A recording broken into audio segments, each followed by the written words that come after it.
सच का सफ़र और मैं हूं आपकी मेज़बान सना फैसल। हकीकी और देरपा तरक्की के लिए तजारती और कारोबारी सरगर्मियों को मुनासिब उसूलों ज़वाबित के दायरे में रखना इंतहाई ज़रूरी है। माशरती ज़िंदगी में चाहे कोई भी मामला हो, एक दूसरे पर भरोसा और एतमाद ही आगे बढ़ने के रास्ते खोलता है। लेकिन जहां ज़ाती मफाद और लालच ने सर उठाया, वहीं ये तवाज़ुन बिखर जाता है और अखलाकियत का जनाजा निकल जाता है।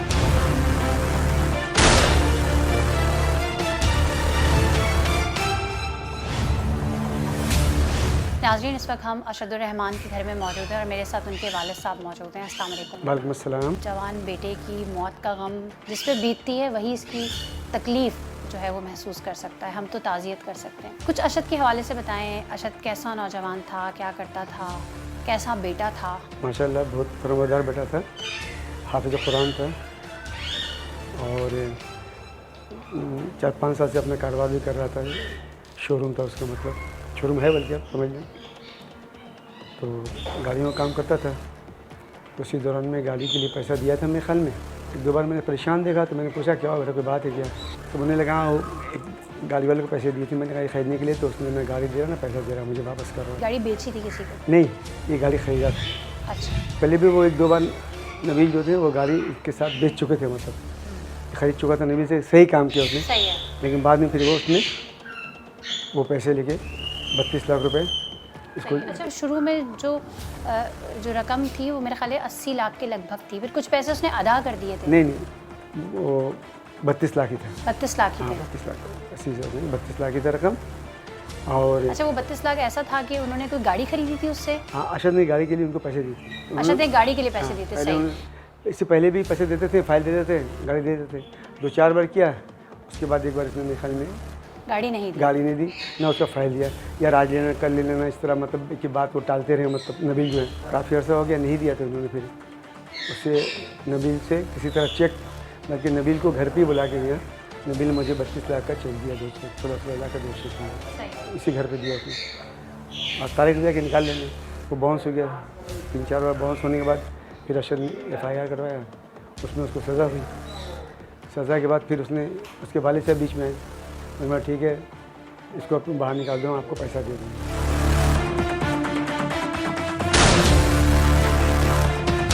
अरशद ने नो ऑब्जेक्शन सर्टिफिकेट लगा के उसको बाहर नहीं करा दिया। मतलब तो उस वक्त आपसे कोई मुशावरत की थी किस तरीके से? उनके घर वाले कह रहे हैं तो मैं निकल। हाँ, मुझे कहा था, मुझे हम बोला कि बेटा देखो। तो बेसिकली नरम दिल था वो? मैं नरम दिल था, पूछे मत, मतलब जिससे भी थी दोस्ती, मतलब माशाल्लाह उसने बहुत ही रहम दिल था। मतलब वकील इसके कह रहे थे कि नहीं करो, लेकिन तुम बोला नहीं सब छोड़ दे। मतलब वो कह रहा दे देंगे। उनके अब्बू भी कह रहे हैं, उनके अब्बू जॉब करते हैं मेरे ख्याल में FBR में। उनके अब्बू से मेरी बात हुई थी। मैं खुद में कहा देंगे, बच्चे को पैसा है। पहले तो काफ़ी इनकार कर दिया, मैं बीच में बेटा करनी पड़ता हूँ, बेटा समझे आप समझे जो भी करे समझे। अच्छा, नबील जो है वो मालूम है जी, पूछा कहाँ से रहता है भाई? तो रहने का कभी इस घर में कभी इस घर में। वो डिफेंस में तकरीबन 1.5-2 लाख का किराया घर लिया हुआ, 2 वीगो, 2 नौकर, 2 गनमैन साथ में रख के नबील जब इतनी सारी चीज़ें कर रहा है तो पैसे भी दे दे। अपने आप को उतना शो करता है कि उतने बड़े कारोबारी हैं। मतलब लाजिम लोगों को इसी तरह फंसाना होता तो अपने आप को शो करते थे ना, ये इतने बड़े कारोबार हैं। मतलब उसके वालिद साहब ने भी चेक दिया, वो भी बाउंस हो गया। 30 तारीख को उनके वालिद साहब का पेमेंट करना था उनके कोर्ट में। 3 तारीख का डेट लगा हुआ था और 30 को उसको पैसा दे के मामला शुरू करना था। उससे पहले ये कार्रवाई होगी।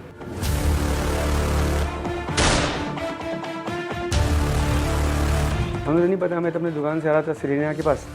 वहाँ पहुँचा तो मुझे बच्चे का फ़ोन आया कि अबू जल्दी आप आ जाओ वहाँ, अब्बासी शहीद। मतलब क्या हो बेटा? बोले किसी नशा तो गोली मार दी। मैं वहीं से अब्बासी शहीद गया। तो जो बच्चों ने तस्वीर देखी, जो एक तस्वीर चली ना मतलब मूवी, उसमें सलमान बैठे हुए हैं और अरशद है। तो फिर पुलिस वाले ने सलमान को पकड़ा, मतलब अब्बासी से उसको पकड़ा। नहीं, वो साथ में था। वो साथ में था और मेराज साथ में नहीं था। मेराज भी साथ में था, लेकिन सलमान जो है ना, वहाँ उसकी डेथ होने के बाद में सलमान घर पर आ गया। हमारे घर पर आके बताया कि अशोक को गोली लगी, आप लोग जल्दी हॉस्पिटल चले। उसने नहीं बताया कि उसका इंतकाल हो चुका, मतलब वो शहीद हो गया। जब आपको इतला मिली तो आपने सोचा होगा कहीं इधर उधर कहीं गोली लगी होगी? हेडशॉट तो नहीं बताया होगा आपको? बच्चे ने बोला जल्दी आप आ जाए, छोटा वाला बच्चा हमारा। तो रास्ते में जिसको उसको याद आया ना फ़ोन, करता रहा। कज़न को करता रहा, मतलब इनको करता रहा। उसने आपको ये नहीं बताया कि वो कौन शख्स था, क्योंकि करीब से जो जिस शख्स ने आके फायर किया था? इस तरह तो मतलब फिर वहाँ सलमान को पुलिस वाले लेके पकड़ के मतलब उसको कस्टडी में अपनी ली। फिर सलमान ने जाके नाम बताया उन लोगों को, कहा ये मेराज है, ये अरशद है, फिर पुलिस उनको पकड़ा मतलब। अच्छा, सलमान वही शख्स है जो सीसीटीवी जो में सिगरेट पी रहा है। सिगरेट पी रहा है, हाँ, और इस इंसिडेंट के बाद भी उसने एक बड़ा ज़बरदस्त कश निकाला है। सिगरेट पिया उसने।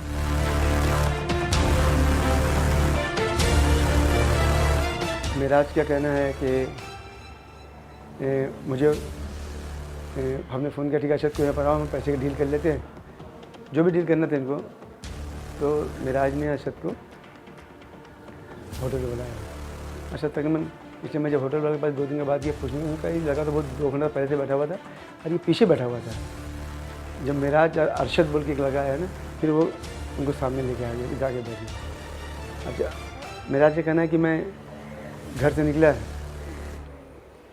अजीज़ाबाद से, अजीज़ाबाद 8 नंबर में थाने के आगे, मतलब कोई वहाँ फ़ोन आया अरशद के पास, नबी इस मेराज के यार चलते हैं काम में, थोड़ा आ जाओ।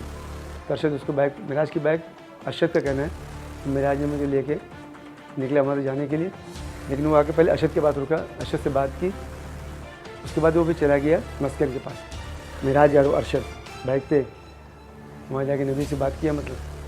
तो नबी ने कहा मेरी कोई गाड़ी ख़राब, देख लो गाड़ी ख़राब नहीं थी, उसमें थोड़ा सा पेट्रोल डाला।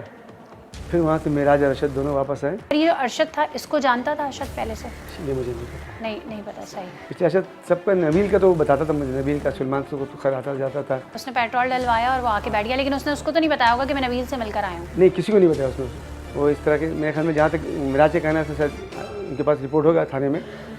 फिर वहाँ से अरशद वो दोनों आ गए असद के पास, अरशद के पास आके बैठे। सलमान आने के बाद या सलमान से पहले ही तीसरा जो बंदा था अरशद, वो बोला मुझे कहीं काम में जा रहा हूँ, जैसा उसने बयान दिया।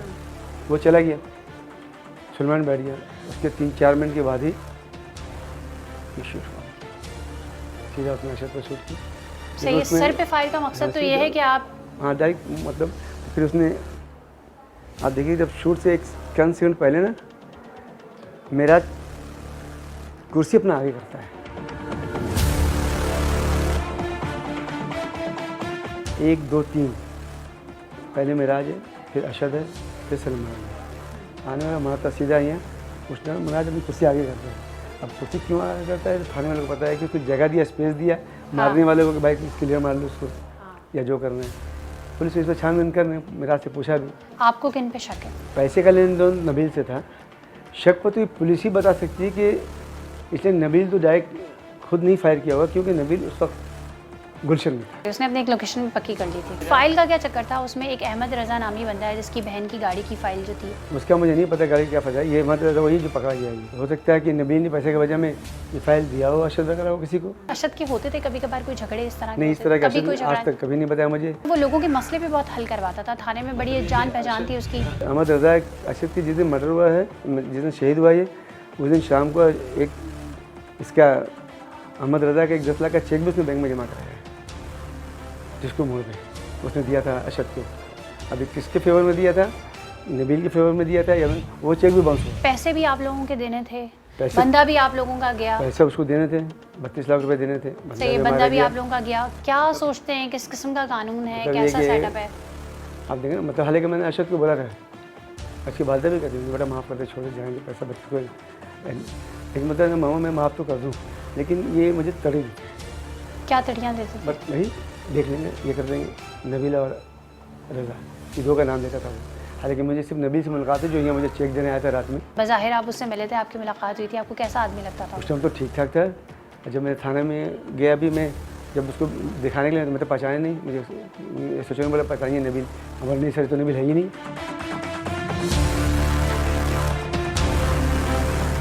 तो फिर दूसरों बोला नहीं भाई यही नबील है। मैं बोला यार उस टाइम कहाँ, ये छुटट बुटेट 2 गार्ड भीगो, ये अभी इस तरह, ये मतलब टूटा फूटा चप्पल है, ये गंजा हो गया, मतलब ये मतलब नशा, मतलब शीशा दोनों ले गए। मतलब अरशद की शादी होने वाली थी कि मतलब एक ये शादी मेरे सेकंड दूसरा जो बेटा है ना, मतलब दोनों के एक साथ ही हम 2 साल पहले कर रहे थे, लेकिन अरशद के बीच में ये मसला होता है ना, उसने बोला वो ठहर जाए, मेरा इसका कर दें, मेरा इधर फारिग हो जाए उसका फिर करूँ। हालांकि बातचीत सब चल रही थी, तो छोटे का हम जबान दे चुके थे लड़की वालों को, मैंने कर जब आप हॉस्पिटल पहुंचे और आपने देखा? मैं पहुँचा, उसके बाद फिर इसकी वालदा पहुँची, तो फिर वहाँ तो दुनिया ही अलग थी ना।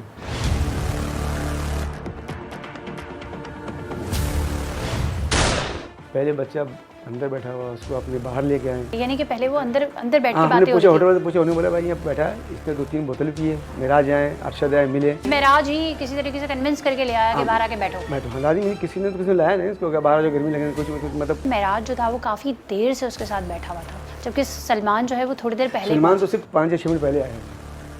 मेराज तो बहुत देर से बैठा हुआ था उसके साथ, मेराज और अरशद दोनों। और सलमान आने के बाद या सलमान से चंद मिनट पहले, जैसे कि बताते हैं लोग, अरशद चला गया था, फिर सलमान आके बैठ गया। जिन जिन लोगों को पकड़ा गया है इस केस के सिलसिले में, वो सब के सब अपने घरों में मौजूद थे या अपने घर छोड़ के भाग चुके थे? नहीं, सलमान तो जो है वो तो उसी टाइम पकड़ लिया, और बाकी घरों से तो नहीं पकड़े गए, ये रास्ते से पकड़े गए। जिनके मोबाइल भी रख लिए गए उनका भी फॉरेंसिक हो रहा है। हाँ, उनका ही मोबाइल, मैं ख्याल सलमान का मोबाइल दे दिया उन्होंने, थाने वालों ने। ये सलमान अभी छूट गया है। हाँ, सलमान मेरे ख्याल में, मुझे पता है कि सलमान को उन्होंने छोड़ दिया, कुछ लिख पढ़ के जब जरूरत होगा आपको बुलाएंगे। नबील का मोबाइल नहीं मिला मतलब, और मिराज का मोबाइल नहीं मिला। मिराज बोलता है कि मेरे वालिदा वालिद को मैंने अपना मोबाइल दे दिया था, ये लेके हैदराबाद चले गए। अरशद को कॉलें कैसे कर रहे थे फिर? तो हम बहन का मोबाइल रात में ले गए ना, हम तो बाहर से बात करते थे और हम फिर साथ साथ डिलीट करते थे। इसने थाने में सर बयान दिया कि अब वालिद साहब आए थे कोर्ट में, अहमद रजा के, मैं उनसे भी रहा, बने लगे मेरा बच्चा नहीं मारा, ये हमारा देखा बात सुने। मैंने तो आपके बच्चे का नाम भी नहीं दिया। ये तो पुलिस खुद पकड़ने के बाद ही सबको पकड़ रही है कि जो जो साथ में थे इसके। तो अगर आपको बच्चे नहीं हो तो बच्चे को फिर बता दी किसने मारा, उसको पता होगा फिर। अभी आपको घर वालों ने भी बहुत प्रेशराइज किया होगा कि केस ना करो या कोर्ट मत जाओ। आप क्या चाहते हैं? इंसाफ चाहते हैं? सब चाहता हूँ, लाजिम कातिल तो सामने आए ना, वो तो बात की बात है कि हमें क्या करना है नहीं करना है। ठीक है, कातिल तो सामने आए कि बच्चे को क्यों मारा,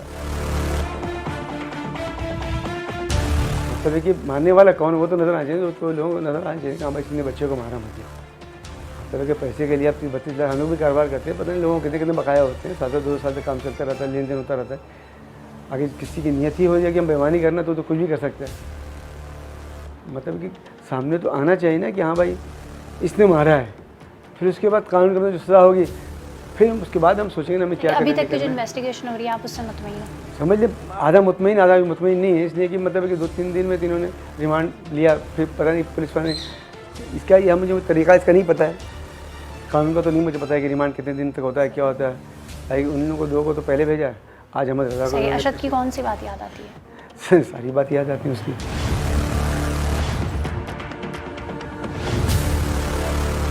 आपको क्या कह के पुकारता था? अब्बू कहता था।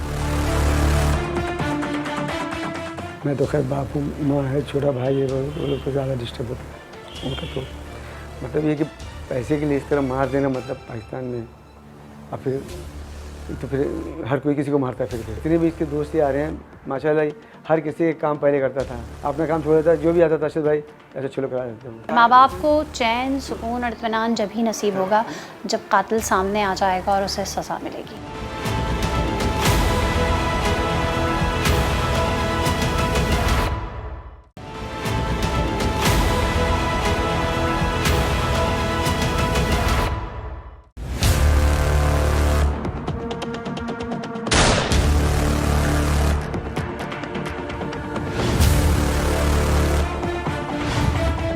कराची का सबसे मारूफ इलाका अजीजाबाद, जहां लोगों की चहल पहल का सिलसिला जारी था कि अचानक हजारों लोगों के जमघट्टे में से एक शख्स निकल कर आता है जिसने सर पर कैप और मुंह छुपाया होता है और टोली की सूरत में बैठे एक शख्स के सर पर इंतहाई करीब से फायर करता है।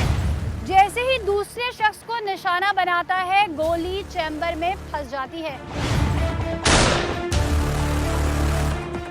वहां बैठा हर शख्स परेशान हो जाता है कि यकायक ये क्या हुआ, क्या ये टारगेट किलिंग है या जज्बात में किया गया कत्ल, पूरी सोची समझी मंसूबाबंदी है या किसी लड़की का चक्कर है, पैसों का लेन देन है या इस शख्स की सुपारी दी गई थी।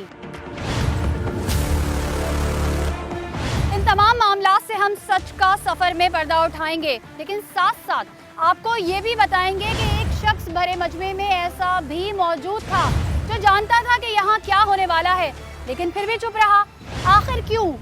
वो शख्स आखिर कौन है और इसका इस तमाम मामले से क्या ताल्लुक है, आइए जानते हैं।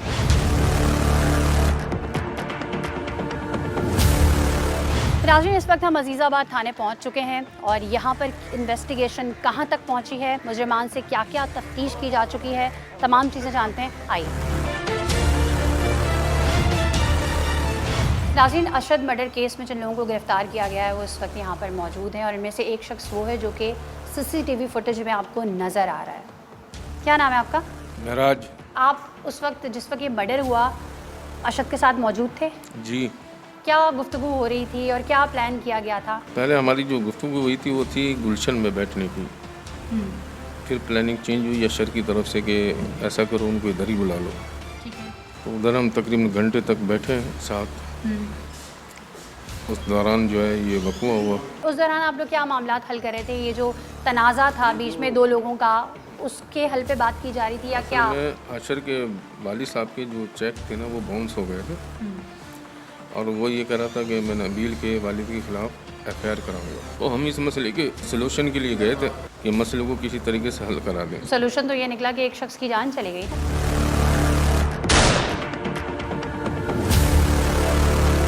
जिस वक्त वहाँ ये फायर हुआ, आपको ये पता था ये फायर होने वाला है? फायर वाले ने तो फायर मारा तो हमें भी मार सकता था। हाँ, तो आपको ये पता था कि इस तरीके से इसको अभी मारने का प्लान किया गया? मैडम, हम तो मामला ख़त्म करने आए थे, फर्दर की प्लानिंग तो हमारी थी नहीं। आप कहते हैं आप उस प्लान का हिस्सा नहीं थे? उस टीम का हम सही हिस्सा है, लेकिन नहीं। आप जब उनसे गुफ्तगू हो रही थी आप बीच में उठकर गए थे।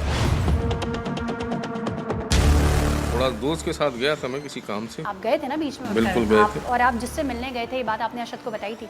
जी बिल्कुल पता थी। नहीं, आपने अशद को ये बताया था कि मैं नबील से मिलने जा रहा हूँ? मैंने उसको बताया था मैं अपने दोस्त से मिलने जा रहा हूँ जो सही है, उसका लेकिन भी नाम रिवील नहीं किया था? नहीं, नाम नहीं उससे। एक और मुजरिम हमारे साथ मौजूद है। क्या नाम है आपका? अहमद रज़ा। कैप लगाकर चेहरा छुपा कर आए थे, वो आप थे? नहीं, वो तो हर मुजरिम ये कहता है ना कि मैं नहीं होता। मुझे ये बताएं कि आपका बेसिकली अशद से क्या मसला था? मेरा बेसिकली मेरी फ़ाइल थी नबील को जो मैंने दी थी वो उसने अरशद को दे दी थी। आपने एक फ़ाइल नबील को दी थी। आप नबील के साथ काम करते थे? जी। क्या काम करते थे? मुख्तलिफ काम बताता था तो कर लेते थे। तो उसमें ऐसा भी कोई काम होता था कि फ़लाँ को मर्डर कर दो, किसी को मार दो, किसी की हड्डियाँ तोड़ दो? नहीं, ऐसा तो कुछ भी नहीं था। बहरहाल कुछ पैसे वैसे देता था आपको? जी।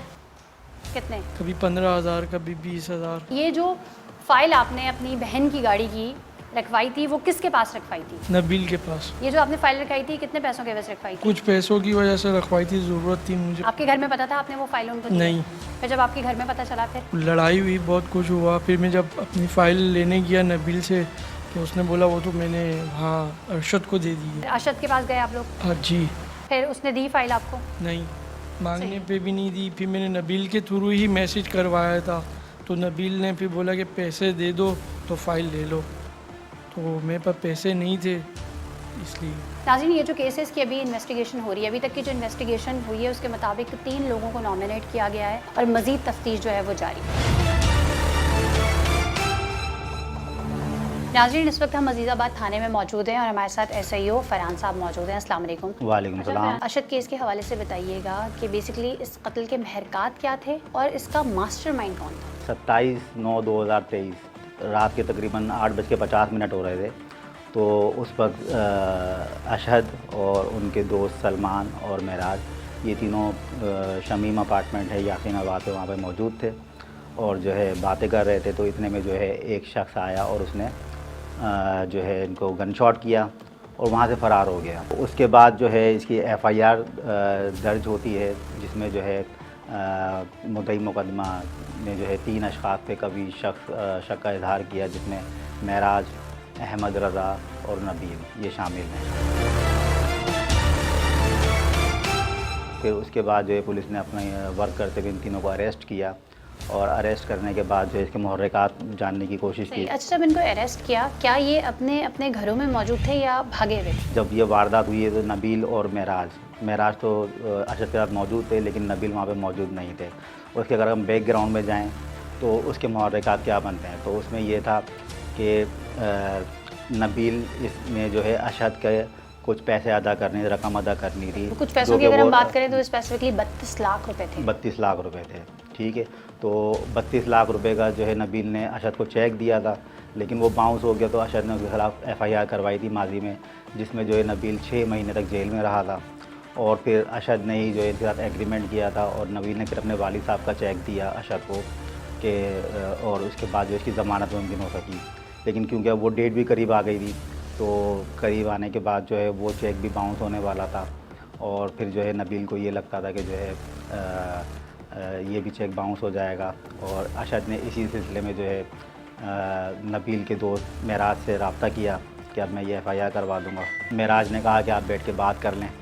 ठीक है, हम बैठ के बात कर लें। उसी सिलसिले में ये लोग आए थे और इनकी बातचीत चल रही थी। तो ये वाक़या इस मीटिंग का हिस्सा नबील भी था या बनना था? नहीं, नबील ने इस मीटिंग का हिस्सा नहीं बनना था और नबील मौजूद भी नहीं था। कुछ कंक्लूजन निकला था? हाँ, इस मीटिंग से पहले जो है महराज जो है नबील से कांटेक्ट में रहा, उसको बताया कि इस सिलसिले में मीटिंग हो रही है तुम्हारे हवाले से। नबील से मिलकर भी आया था। अशद बताएं बेसिकली कैसा शख्स था, क्योंकि सुना है उसका पुलिस में बड़ा असर व रसूख था और वो अपने साथ लाइसेंस शुदा असलहा भी रखता था और लोगों के लेन देन के मामलात भी सॉल्व करता था। बिल्कुल, वो एक कारोबारी आदमी था और अपनी हिफाजत के लिए असला जो है लाइसेंस वाला उसके पास मौजूद रहता था और उस वक्त भी मौजूद था उसके पास।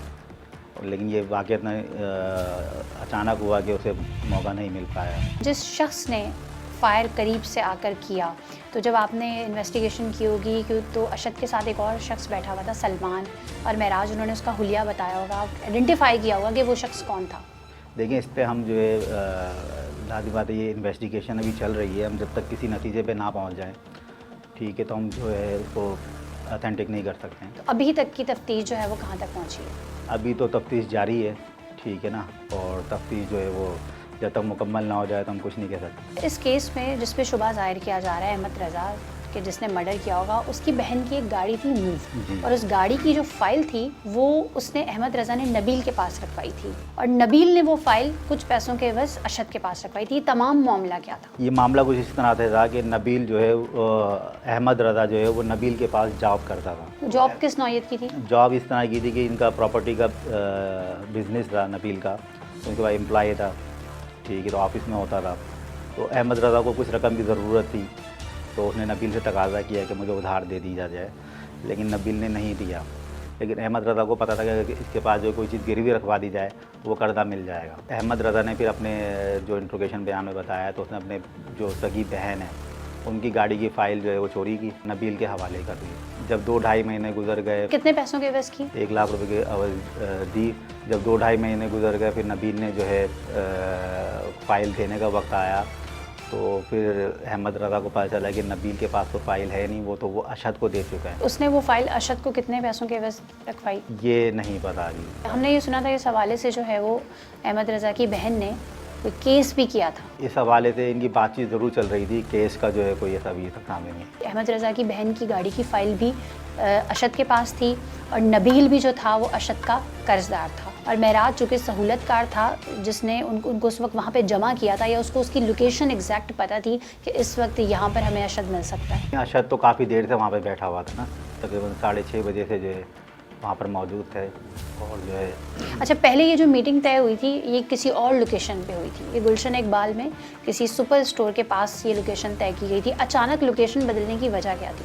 नहीं, ऐसा कुछ नहीं सामने आया है कि लोकेशन चेंज की गई है, लोकेशन यही रही है। ये भी हमने सुना था कि अशद जो है वो अपनी लोकेशन किसी से शेयर नहीं करता था, वो पहुंचने के बाद ही बताता था कि मैं फ़लाँ जगह हूँ या फ़लाँ जगह हूँ, या वक्तन फ़वक्तन लोकेशन चेंज करता रहता था। नहीं, ऐसा भी नहीं है, क्योंकि वो यहाँ पर उसने काफ़ी टाइम स्पेंड किया है, तकरीबन 2-2.5 घंटे जो है वो यहाँ पर रहा है। इस 2-2.5 घंटे के दौरान जो है महराज उठकर कहीं गया भी था। उसने बताया है कि उसकी गाड़ी जो है दोस्त की ख़राब हो गई थी, और वो दोस्त नबील ही था, लेकिन ये बात उसने अशद को नहीं बताई। हाँ, ये बात उसने अशद को नहीं बताई। जो आया था महराज वो किसी और शख्स के साथ बाइक पर आया था, लेकिन जिस वक्त ये वक़्वा पजीर हुआ हम देख सकते हैं कि CCTV में सिर्फ 3 लोग बैठे हुए हैं। वो जो दूसरा शख्स था जिसके साथ वो बाइक पर आया था वो कहाँ गया था? आपके जो सवालात आप कर रहे हैं उसमें बहुत सारे सवालात इस तरह के हैं कि जिसकी वजह से हमारी तफ्तीश जो है वो मुतासिर हो सकती है, तो वो उनके जवाब देना कबल अज़ वक्त है। हम भी ये नहीं चाहेंगे कि आपकी तफ्तीश मुतासिर हो।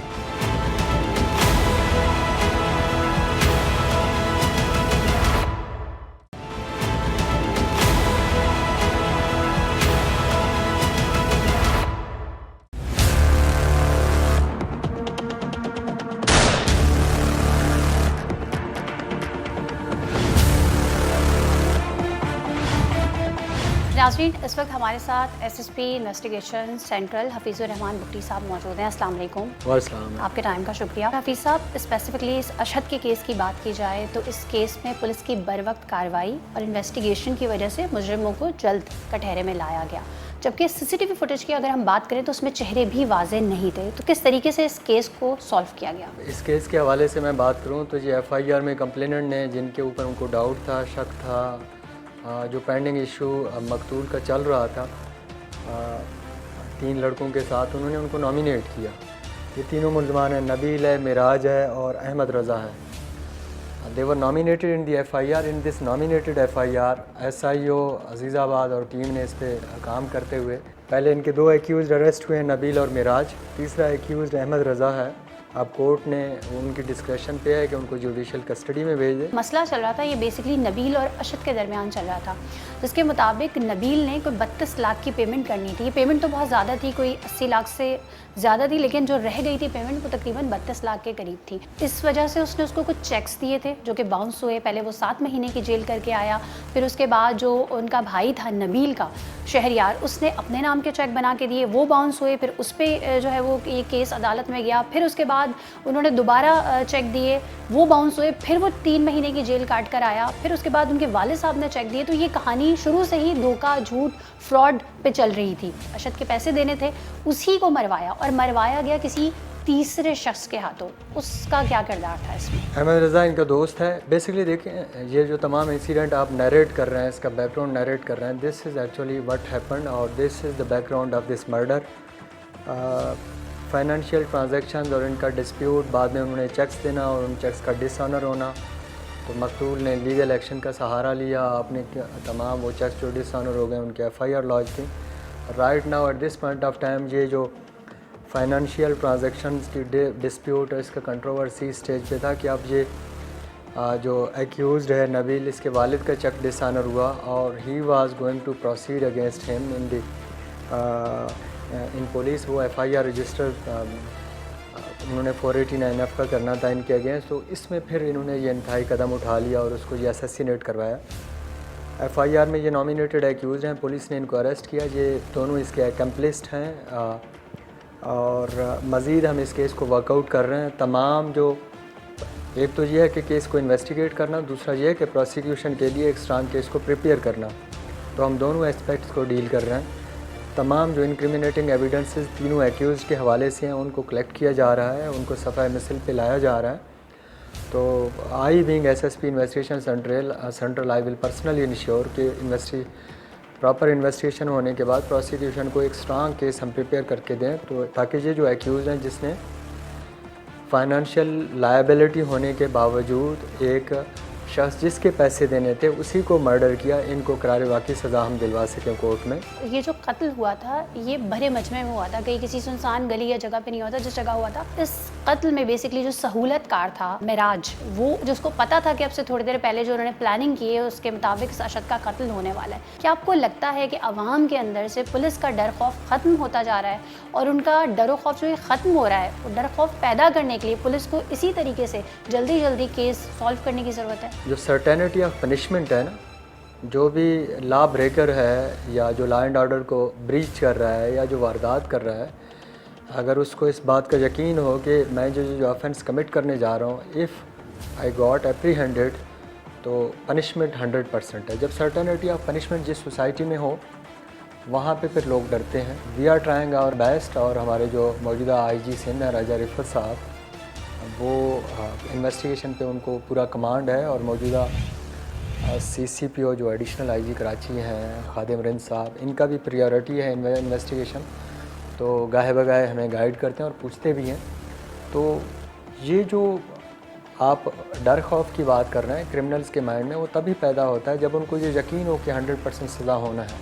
सर्टेनिटी ऑफ पनिशमेंट जो है उसको हम इंश्योर कर रहे हैं और इंशाल्लाह आप देखेंगे कि ये केसेस जो रजिस्टर हो रहे हैं और इन पे जो इन्वेस्टिगेशन हो रही है, इन पे ट्रायल होगा और ट्रायल के बाद 6 महीने 1 साल के बाद इनको सज़ाएँ होंगी। आवाम अक्सर ये समझती है कि हम किसी भी केस पर या किसी भी जुर्म पे FIR का अगर इंदराज कराते हैं तो शायद हमें ही परेशान होना पड़ता है, हमें ही थाने के चक्कर लगाने पड़ते हैं, हमें ही कोर्ट जाना पड़ता है, हमें ही वकील करना पड़ता है, हमारा टाइम भी वेस्ट होता है, हमारे पैसे भी वेस्ट होते हैं। उनको क्या मैसेज देंगे? ये जो क्राइम अगेंस्ट प्रॉपर्टी है और क्राइम अगेंस्ट पर्सन है, इनमें तो वकील सरकारी होता है, किसी को पर्सनल लॉयर करने की ऐसा ज़रूरत नहीं पड़ती।